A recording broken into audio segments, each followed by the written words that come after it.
कछु करनी कछु कर्म गति कछु पुरुबले पाप। जम्बू बोले जा भई तुम कहा कहत हो काग। बहुत समय पहले की बात है। उन दिनों में जब शादियां बचपन में कर दी जाती थी और गौना जो है 10-15 वर्षों के बाद ही किया जाता था। उत्तर प्रदेश का एक गांव था जहां पे एक किसान हरिराम निवास करता था, जिसका एक बेटा था रामू।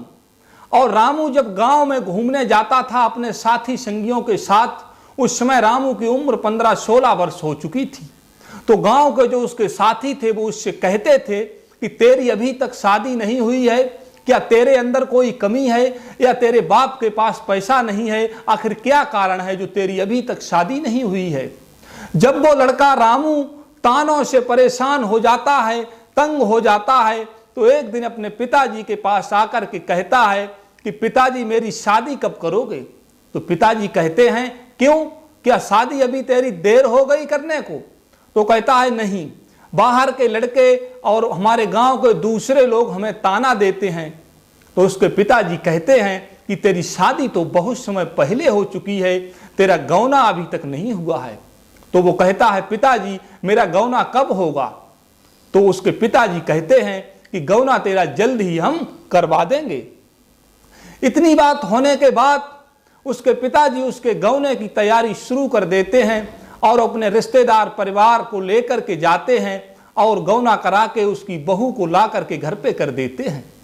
कुछ दिनों तक बहू ससुराल में रहती है, इसके बाद अपने मायके चली जाती है। और जब दूसरी बार विदाई का नंबर आता है तो लड़का अकेला ही अपनी बहू को विदा कराने को चल देता है। ससुराल में जाके लड़का 2-1 दिन रुकता है, जो भी रुका हो 4 दिन 6 दिन, इसके बाद अपनी बहू को विदा करा के वहां से चल देता है। रास्ते में एक जगह पे जंगल पड़ता था और वहां पे एक नदी भी बहती थी। वहीं पर आकर के जब वो रुकते हैं तो लड़का कहता है क्यों न हमको यहाँ कुछ देर आराम कर लेनी चाहिए। तो लड़का वो रामू आराम करने लगता है और उसकी बीवी वहीं पर बैठ जाती है। तब तक वहां पे सियार अपनी भाषा बोलने लगते हैं, हुआ हुआ करके हुआने लगते हैं। तो वो लड़का जो है वो तो सो रहा होता है, लेकिन उसकी बीवी जो थी वो पशु पक्षियों की भाषा को समझती थी। वो उनकी भाषा समझ जाती है और स्पष्ट रूप से जब समझ में आ जाता है कि आखिर सियार क्या कह रहे हैं, तो वहां जाकर के जो पड़ोस में नदी होती है वहां पे एक लाश जा रही होती है। उस लाश के अंदर जो जान के हीरे छिपे हुए थे, तो उन हीरों को वो निकालने का बड़ा प्रयास करती है। जो उसके टांके लगे थे उनको तोड़ने का प्रयास करती है, लेकिन टांके टूटते नहीं हैं। तो वो अपने दांत से उनको काटने लगती है। संयोग से उसी समय उसका पति जाग जाता है। जब वो देखता है उसकी बीवी कहीं भी दिखाई नहीं देती है, तो वहीं पर पहुंच जाता है। वो देखता है कि उसकी बीवी लाश को खा रही है, ऐसा उसे दिखाई देता है। तो वो तुरंत आके वापस लेट जाता है और उसकी बीवी टांके को काट कर 7 हीरे निकाल लेती है और आकर के चुपचाप वहीं बैठ जाती है। उसका पति जाग जाता है। जाग तो पहले ही चुका था, वो तो सोने का बहाना कर रहा था। जब जाग जाता है तो कहता है अब यहां से चला जाए।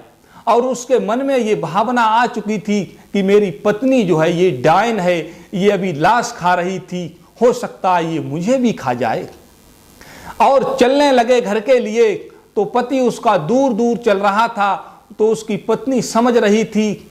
उसने समझ में ये पूरी तरह से आ चुका था कि हमें लग रहा है हमारे पति ने हमें ये कार्यक्रम देख लिया है करते हुए, इसीलिए ये हमसे दूर दूर भाग रहा है। लेकिन उसने कहा कुछ नहीं, वो पीछे पीछे चलती रही और उसका पति रामू आगे आगे चलता रहता है। इसके बाद जब दोनों घर पहुंचते हैं तो घर पे रहने लगते हैं। धीरे धीरे 4-5 दिन गुजर जाते हैं, लेकिन रामू अपनी पत्नी के पास नहीं जाता है। तो घर में इस बात की चर्चा होने लगती है, आखिर क्या कारण है कि रामू अपनी पत्नी के पास नहीं जाता है। उससे कहा जाता है, घर वाले उससे कहते हैं कि बेटा बहू के पास क्यों नहीं जाते हो? तो वो एक ही बात कहता है, मुझे इसके साथ नहीं रहना है, इसे इसके मायके विदा कर दो। धीरे धीरे 15 दिन व्यतीत होते हैं। उस लड़के से कहा जाता है, लेकिन वो साथ रहने को तैयार नहीं होता है। तो घर वाले जब परेशान हो जाते हैं तो कहते हैं कुछ दिन और काट लो, हम बहू को मायके छोड़ आएंगे। इसके बाद एक दिन कौआ कुछ बोल रहा था, कांव कांव कर रहा था, और उसका ससुर भी घर पे ही मौजूद था। तो बहू वो कहती है उसी समय पे, कछु करनी कछु कर्म गति, कछु पुरुबले पाप, जम्बू बोले जा भई अब कहा कहत हो काग। तो उसके ससुर अपनी बहू से कहते हैं कि बहू ये बताओ तुम क्या कह रही हो। तो बहू कहती है कुछ नहीं, ये बात आप मत पूछो। लेकिन ज्यादा कहने पर बहू बताती है, पिताजी जब हम उधर से आ रहे थे तो रास्ते में एक लाश जा रही थी जिसकी जांग में हीरे बंद थे, और मैंने वो टांका सिर्फ दांत से काटा, लेकिन मेरे पति ने ये जान लिया कि ये तो लाश खाती है, ये डायन है, इसीलिए वो मुझे घर छोड़ने को कह रहे हैं। और अंदर से ला करके हीरे दिखाए, देखो पिताजी कि आपके घर में ये हीरे थे। तो वो कहते हैं नहीं, मेरे घर में हीरे नहीं थे। तो उसके ससुर जो हैं अपनी बहू से बहुत प्रसन्न हो जाते हैं और कहते हैं बहू अब ये कौआ क्या कह रहा है, तुम तो पशु पक्षियों की भाषा समझती हो।